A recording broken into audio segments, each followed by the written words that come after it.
कहानी की शुरुआत में हमें कुछ अजीब टाइप के जानवर दिखते हैं जो समंदर की गहराई से निकलकर शहर की तरफ बढ़ रहे हैं और इन अजीब दिखने वाले जानवरों का नाम दिया गया है पैरासाइट। खैर, इन पैरासाइट्स में से एक पैरासाइट एक सोते हुए आदमी के कान के अंदर घुस जाता है। आदमी पहले तो थोड़ा छटपटाता है पर फिर नॉर्मली सो जाता है। इसके बाद उसी रात इस मूवी के मेन कैरेक्टर शिंची को दिखाया जाता है। असल में शिंची के पास भी एक पैरासाइट आता है, लेकिन शिंची के कानों में ईयरफोन लगे होने की वजह से वो पैरासाइट कान के अंदर नहीं जा पाता। नतीजतन वो पैरासाइट शिंची की नाक के जरिए घुसने की कोशिश करता है। शिंची नींद में ही ये भांप लेता है और उसे कोई मामूली कीड़ा समझकर नाक से खींचकर दीवार पर फेंक देता है। इसके बाद वो उस पैरासाइट को मारने की कोशिश कर रहा था, लेकिन पैरासाइट उसके एक हाथ पर काटकर एक छेद कर देता है और उसी छेद के जरिए हाथ में घुस जाता है। पर शिंची काफी स्मार्ट होता है। वो तुरंत एक फीते से अपने हाथ के ऊपर वाले हिस्से को कस के बांध देता है ताकि वो पैरासाइट ऊपर की तरफ न चढ़ सके। इतने में उसकी माँ उसके कमरे में आ जाती है और जब उसकी माँ उसका हाथ देखती है तो वहाँ पैरासाइट के घुसने का कोई निशान ही नहीं मिलता। लेकिन अगले दिन सुबह से ही शिंची को अपने उस हाथ में बड़ी अजीब सी फीलिंग हो रही थी। इसके बाद सीन बदलता है और हम उस आदमी को देखते हैं जो कल रात इन्फेक्ट हुआ था। वो अपनी वाइफ के सामने आकर खड़ा होता है और अचानक अपना सिर किसी फूल की तरह खोल देता है और वो डरावना दिखने वाला पैरासाइट एक ही झटके में उसकी वाइफ का सिर खा जाता है। अगले दिन शिंची स्कूल जाता है, लेकिन उसकी गर्लफ्रेंड को भी उसमें कुछ बदलाव नजर आ रहे थे। इसके अलावा शिंची नोटिस करता है कि उसके उस हाथ में कुछ जादुई पावर्स आ गई हैं। जब वो घर आकर अपने उस हाथ को काटने की कोशिश करता है तब पहली बार हमें उसके हाथ में मौजूद उस अजीब पैरासाइट के दर्शन होते हैं। ये पैरासाइट शिंची से बात करता है और इसका नाम था मिगी। चूंकि शिंची ने इन्फेक्ट होते वक्त अपने हाथ को फीते से बांध लिया था, इस वजह से मिगी ज्यादा आगे नहीं बढ़ पाया, बल्कि वो सिर्फ शिंची के उस हाथ को ही कंट्रोल कर पा रहा था। यहाँ मिकी शिंची से रिक्वेस्ट कर रहा था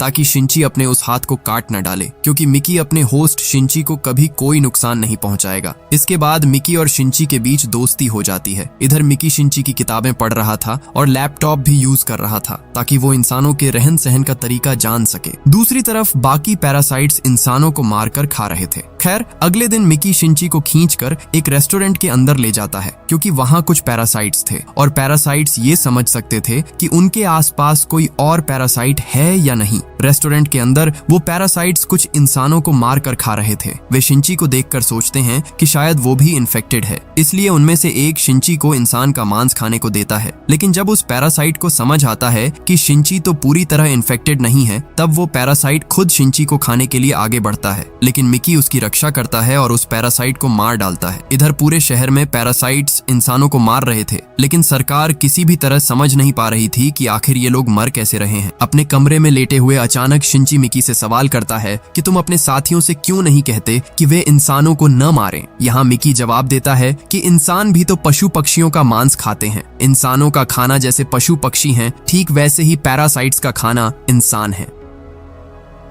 अगले दिन क्लास में मिकी को महसूस होता है कि उसके आसपास कोई पैरासाइट है और वो ये बात शिंची को बताता है। शिंची ये जानकर हैरान रह जाता है कि वो दूसरा पैरासाइट और कोई नहीं बल्कि उसकी क्लास की टीचर है, और वो टीचर भी समझ जाती है कि शिंची के अंदर भी एक पैरासाइट है। टीचर क्लास के बाद शिंची को बताती है कि तुम्हें मुझे यहाँ देखकर डरने की कोई जरूरत नहीं है, क्योंकि मैं इंसानों को नहीं खाती। मैं सिर्फ इंसानों के बीच रहकर उनके जीने का तरीका समझने की कोशिश कर रही हूँ। अब टीचर अपनी बात का सबूत देने के लिए शिंची को दो और पैरासाइट्स से मिलवाती है, जिनमें से एक पुलिस ऑफिसर था और दूसरा उसका स्टूडेंट। अब ये सुनकर आप थोड़े हैरान होंगे और शायद थोड़ी हंसी भी आए, क्योंकि उस टीचर के अंदर जो पैरासाइट था उसका हस्बैंड वो पुलिस ऑफिसर वाला पैरासाइट था और बहुत जल्द उनका बच्चा होने वाला है, जो कि एक नॉर्मल इंसान ही होगा। इसीलिए वो टीचर चाहती थी कि वे इंसानों के बीच घुल मिल कर रहें। अब टीचर शिंची को ऑफर देती है कि अगर वो चाहे तो उनके ग्रुप में शामिल हो सकता है, क्योंकि वे इंसानों को मारकर उनका मांस नहीं खाते हैं, लेकिन कभी कभार वे गुपचुप तरीके से कुछ मांस खाएंगे। पर यहाँ शिंची उनके इस ऑफर को नहीं मानता और इसके अगले ही दिन वो पुलिस ऑफिसर शिंची के पास आता है, क्योंकि उसे पता चल गया था कि शिंची और मिकी ने मिलकर रेस्टोरेंट वाले पैरासाइट्स को मार दिया था। इसीलिए पुलिस ऑफिसर यहाँ शिंची को मारने के लिए ही आया है। लेकिन मिकी ये बात भांप लेता है और शिंची को भी अलर्ट कर देता है। अब पुलिस ऑफिसर उन पर हमला करता है तो मिकी भी पलटवार करता जाता है और उस पुलिस ऑफिसर को मार देता है। लेकिन देखा जाता है कि पुलिस ऑफिसर के अंदर मौजूद वो पैरासाइट तब भी नहीं मरा था और वो पैरासाइट पुलिस ऑफिसर के अंदर से निकलकर रास्ते में एक महिला के अंदर घुस जाता है और वो महिला कोई और नहीं बल्कि शिंची की माँ थी और अब वो शिंची को मारने के लिए उसकी तरफ बढ़ रही थी। मिकी भी जवाब में हमला करना चाहता है लेकिन शिंची उसे रोक देता है और कहता है कि खबरदार, तुम मेरी माँ को किसी भी तरह की चोट नहीं पहुंचाओगे वरना मैं तुम्हें भी काट डालूंगा। लेकिन देखा जाता है कि शिंची की माँ का सिर धीरे धीरे खुलने लगता है, बिल्कुल बाकी पैरासाइट्स की तरह, और वो शिंची पर हमला करके वहां से निकल जाती है। इसके बाद मिकी देखता है कि शिंची का काफी खून बह रहा था लेकिन अगले ही दिन वो बिल्कुल ठीक हो जाता है। पर मिकी अब ये बात मानता है कि शिंची की जान बचाने के लिए मिकी को अपने शरीर के सेल्स शिंची की बॉडी में डालने पड़े। इस वजह से शिंची के पूरे शरीर में मिकी के सेल्स मौजूद हैं और शिंची अब बाकियों की तरह पूरी तरह इन्फेक्टेड है। हालांकि अच्छी बात यह है कि मिकी बाकी पैरासाइट्स की तरह उतना बुरा नहीं है। खैर, इसके बाद शिंची और मिकी मिलकर अपनी माँ को ढूंढने निकल जाते हैं। इधर सरकार को भी पता चल चुका है कि इस शहर में कुछ पैरासाइट्स आ गए हैं और उन्होंने इन हत्याओं की इन्वेस्टिगेशन भी शुरू कर दी है। शिंची किसी भी कीमत पर अपनी माँ को ढूंढना चाहता था क्योंकि इस दुनिया में उसकी माँ के अलावा उसका अपना और कोई नहीं था। साथ ही वो अपनी माँ से बहुत प्यार करता था। जब उसे कहीं भी अपनी माँ नहीं मिली तो वो उस टीचर से जाकर मिलता है। उसे शक था कि चूंकि उसकी माँ उसी पैरासाइट से इन्फेक्ट हुई है जिससे पुलिस ऑफिसर इन्फेक्टेड था, इसलिए उसकी माँ पुलिस ऑफिसर के घर पर हो सकती है। शिंची टीचर के पास असल में उस पुलिस ऑफिसर के घर का पता पूछने गया था लेकिन टीचर उसे कुछ नहीं बताती। नतीजा, निराश होकर शिंची घर वापस आ जाता है। अब मिकी शिंची को बताता है कि मिकी को अब से दिन में 4 घंटे के लिए सोना होगा और उस दौरान वो शिंची की कोई मदद नहीं कर पाएगा। चूंकि अब शिंची के अंदर मिकी के सेल्स हैं, इसलिए शिंची के अंदर भी कुछ सुपर ह्यूमन पावर्स आ चुकी हैं। खैर, इधर शिंची चालाकी से जांच अफसरों को पैरासाइट्स के बारे में बता देता है, यहाँ तक कि वो अपने बारे में भी उन्हें कुछ जानकारी दे देता है जिसकी वजह से वे इन्वेस्टिगेशन करते हैं और उन्हें पता चलता है कि सरकार के अंदर भी कई लोग इन पैरासाइट्स के फेवर में हैं। दूसरी तरफ उस टीचर से मिलने के लिए उसके अपने माँ बाप आते हैं लेकिन उन्हें ये नहीं पता था कि उनकी बेटी अब उनकी बेटी नहीं रही बल्कि उसके अंदर एक पैरासाइट रह रहा है और वहाँ वो टीचर रूपी पैरासाइट अपने ही माँ बाप का खून कर देती है। यहाँ हमें एक बात समझ आती है कि ये पैरासाइट्स नहीं चाहते थे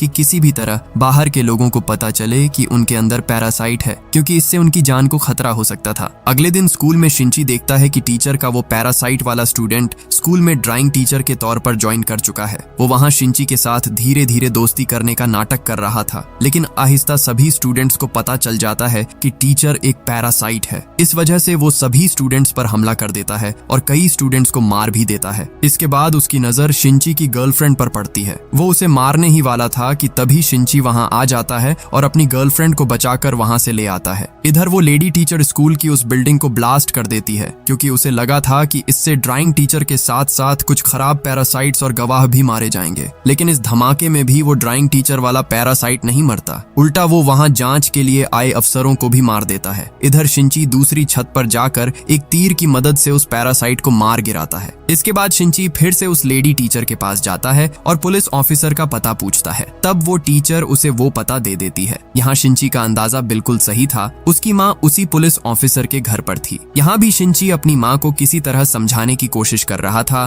कि वो उसके पास वापस आ जाए। वो अपनी माँ को किसी भी तरह चोट नहीं पहुंचाना चाहता था लेकिन एक मोड़ पर उसे महसूस होता है कि उसकी माँ तो बहुत पहले ही मर चुकी है और अब उसके सामने जो है वो सिर्फ एक पैरासाइट है जिसने उसकी माँ की बॉडी को कंट्रोल कर रखा है। पर यहाँ दिक्कत ये थी कि अब मिकी के सोने का वक्त हो चुका था और इस वजह से शिंची को अकेले ही अपनी माँ से लड़ना पड़ता है। यहाँ शिंची किसी तरह अपनी माँ के अंदर मौजूद पैरासाइट का गला काट देता है जिससे उस पैरासाइट के साथ साथ उसकी माँ की भी मौत हो जाती है। अब हम देखते हैं कि शहर के कमिश्नर चुनाव में वही आदमी जीत जाता है जो पैरासाइट्स के फेवर में था, यानी अब शहर का मेयर पूरी तरह पैरासाइट्स के पक्ष में है। इसके बाद शिंची अपनी गर्लफ्रेंड से मिलने हॉस्पिटल जाता है जहाँ वो मिगी को बताता है कि अब से वो एक एक करके सभी पैरासाइट्स को मार डालेगा। उसी वक्त हमें दिखता है कि कोई उस पर नजर रख रहा है। असल में वो एक जासूस था जो शिंची की कुछ तस्वीरें खींच लेता है।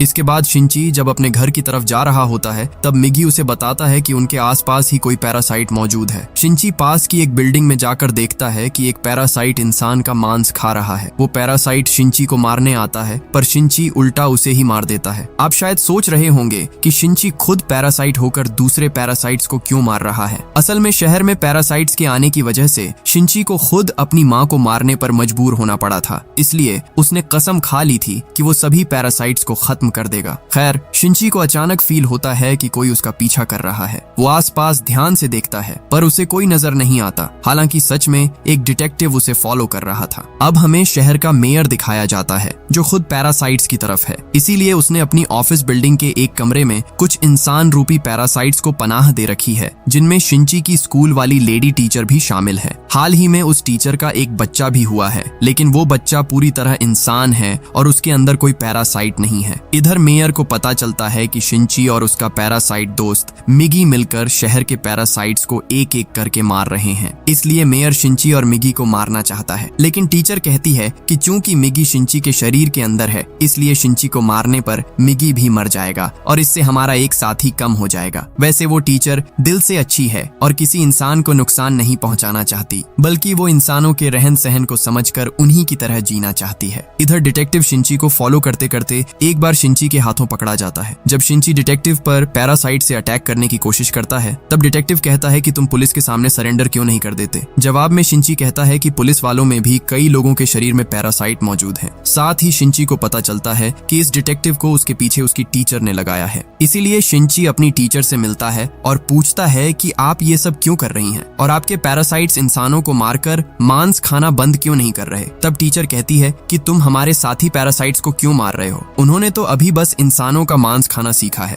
धीरे धीरे वे इसे बंद कर देंगे। शिंची चुप रहता है और कुछ नहीं कहता। अब शिंची डिटेक्टिव से मिलता है और उसे वार्न करता है कि मेरी टीचर एक भयानक पैरासाइट है, तुम उनसे सावधान रहना क्योंकि वो किसी भी वक्त तुम्हें नुकसान पहुंचा सकती है। डिटेक्टिव शिंची की बात पर यकीन नहीं करता, इसलिए इस बात को जांचने के लिए वो मेयर से डिस्कस करता है और मेयर के ऑफिस रूम में एक वॉइस रिकॉर्डर लगा देता है। मेयर ये बात समझ जाता है और चूंकि मेयर खुद पैरासा दूसरी तरफ मिगी शिंची को बताता है कि तुम्हें मारने के लिए 5 पैरासाइट्स तुम्हारी तरफ बढ़ रहे हैं। इसके बाद देखा जाता है कि 5 पैरासाइट्स को अपने अंदर लिए हुए एक शख्स शिंची को मारने आता है। पहले तो मिगी अकेला ही उस शख्स से लड़ता है और लड़ाई के आखिर में उसका सिर काट देता है, लेकिन चूंकि उस आदमी के अंदर 5 पैरासाइट्स थे, इसलिए उनमें से दूसरे पैरासाइट ने उसका सिर फिर से रीजनरेट कर लिया। इधर टीचर मेयर से कहती है कि मेरे मना करने के बावजूद तुमने शिंची और डिटेक्टिव को मारने के लिए पैरासाइट क्यों भेजे। उसकी ऐसी बातें सुनकर मेयर समझ जाता है कि मां बनने के बाद से टीचर के अंदर इंसानों जैसे इमोशंस आने लगे हैं। इसलिए आगे चलकर मेयर उस टीचर को भी मारने के लिए 3 पैरासाइट्स भेजता है। चूंकि टीचर खुद एक पैरासाइट है, इसलिए वो ये भांप लेती है और चालाकी से उन तीनों को गाड़ी की पार्किंग में ले जाकर अकेले ही खत्म कर देती है। लेकिन वो घर लौटकर काफी घबरा जाती है क्योंकि उसका बच्चा पालने में नहीं था। पालने में उसे एक चिट्ठी मिलती है जिसमें लिखा था कि तुम्हारा बच्चा अब मेरे पास है और अगर तुम उसे जिंदा वापस चाहती हो तो अभी ब्रिज पर आओ। असल में टीचर के बच्चे को उस डिटेक्टिव ने चोरी किया था। चूंकि डिटेक्टिव की बेटी को एक पैरासाइट ने मारा था, इसलिए डिटेक्टिव को लगा कि उसकी बेटी को टीचर ने ही मारा है। वो टीचर के बच्चे को मारकर अपनी बेटी की मौत का बदला लेना चाहता था। डिटेक्टिव फोन पर टीचर को ये सब बताता है तो टीचर शिंची को साथ लेकर तुरंत उस ब्रिज पर पहुंचती है। तभी शिंची डिटेक्टिव से कहता है कि इस बच्चे को मारकर तुम्हें क्या मिलेगा, इसके अंदर कोई पैरासाइट नहीं है, ये बिल्कुल हमारी तरह एक इंसान है और एकदम बेगुनाह है। इधर मेयर के ऑफिस के सामने बहुत सी पुलिस आ जाती है और उसे घेर लेती है क्योंकि उन्हें पता चल गया था कि मेयर ने अपने ऑफिस में कई पैरासाइट्स को छुपा रखा है। इसके बाद पुलिस फोर्स मेयर के ऑफिस से सबको एक एक करके बाहर निकालती है और स्कैनर मशीन से चेक करने लगती है। वहाँ एक सीरियल किलर को भी लाया जाता है ताकि वो पहचान सके कि कौन पैरासाइट है और कौन इंसान। वहाँ जिन भी पैरासाइट्स की पहचान हो रही थी, पुलिस उन्हें तुरंत गोली मारकर खत्म कर रही थी। इधर मेयर एक कॉन्फ्रेंस रूम में आकर स्पीच दे रहा था और अपनी बातों में कहता है कि असली मॉन्स्टर तो इंसान है जो बिना किसी वजह के पैरासाइट्स को मार रहे हैं। ये सुनकर वहाँ मौजूद पूरी पुलिस फोर्स उसे गोलियों से भून देती है और वो मर जाता है। ये देखकर वो सीरियल किलर कहता है कि वो तो इंसान थे, कोई पैरासाइट नहीं थे। और जैसे ही वो पीछे मुड़कर देखते हैं, 5 पैरासाइट्स को अपने अंदर समेटे हुए वो शख्स वहाँ आ जाता है। पुलिस उस पर गोलियां चलाती है पर उसे कुछ नहीं होता। इधर डिटेक्टिव टीचर के बच्चे को नीचे फेंकने वाला था। ये देखकर टीचर के पास अपने बच्चे को बचाने का और कोई रास्ता नहीं बचता, इसलिए वो वहाँ पैरासाइट का रूप ले लेती है। वो पैरासाइट वाला हाथ निकालकर डिटेक्टिव के सीने के पार कर देती है और अपने बच्चे को वापस ले लेती है। डिटेक्टिव वहीं दम तोड़ देता है। ये नजारा वहाँ मौजूद सभी लोग देख लेते हैं और उन्हें समझ आ जाता है कि ये टीचर असल में एक पैरासाइट है। वहाँ मौजूद पुलिस टीचर पर गोलियां चलाने लगती है और टीचर समझ जाती है कि अब उसका बचना मुश्किल है, इसलिए वो अपना बच्चा शिंची के हाथों में सौंप देती है और वहीं उसकी मौत हो जाती है।